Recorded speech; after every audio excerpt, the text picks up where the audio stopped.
Hi mga preni! Sawa na ba kayo sa pritong lumpia? Halina kayo dahil meron akong isi-share sa inyo na baka hindi nyo pa ito nasusubukan. Sasamahan pa natin ito ng masarap na peanut butter savory. And I'm Fanny from Fanny's Cookery. Ang first step natin, boil water and blanch the crab stick for 1 minute.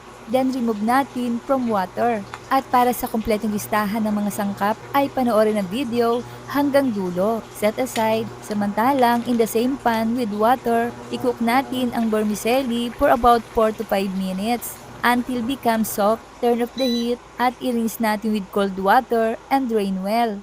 Place in a bowl, then add sesame oil or vegetable oil ay pwede. Add spring onions and salt to taste. Then i-mix well natin and set aside first.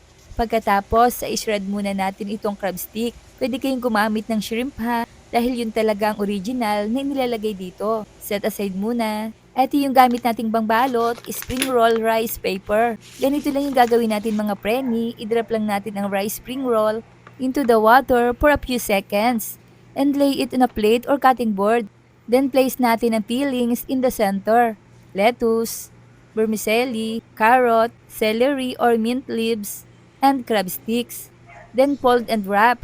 Super easy lang itong gawin mga preni. At napaka-healthy pa ha, dahil hindi na natin ito ipapry. At isa pa, madali lang din itong balutin. At meron akong tips sa inyo mga preni. Kapag hindi nyo pa ito mauubos, ay pwede nyong ilagay sa rep para mas consumable siya. Ilagay nyo lang sa container na may cover. O kaya, kada isang piraso ay balutin nyo lang ng cling wrap or plastic para hindi ito mahanginan. At kahit ilang days pa, ay malambot pa din. Gaya ng ginagawa ko at effective naman talaga.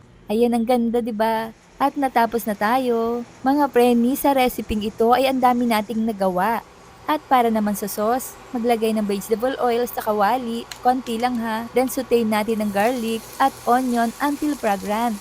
Pag okay na ay mag-add ng peanut butter. About 1/2 cup ito mga preni ha. Tansyahin nyo na lang. Stir natin.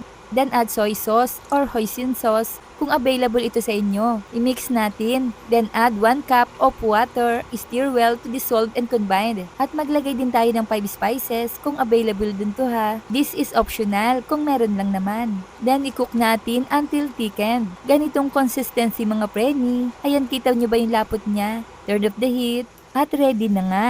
Ipapakita ko sa inyo ang loob nito. Ganito lang siya oh.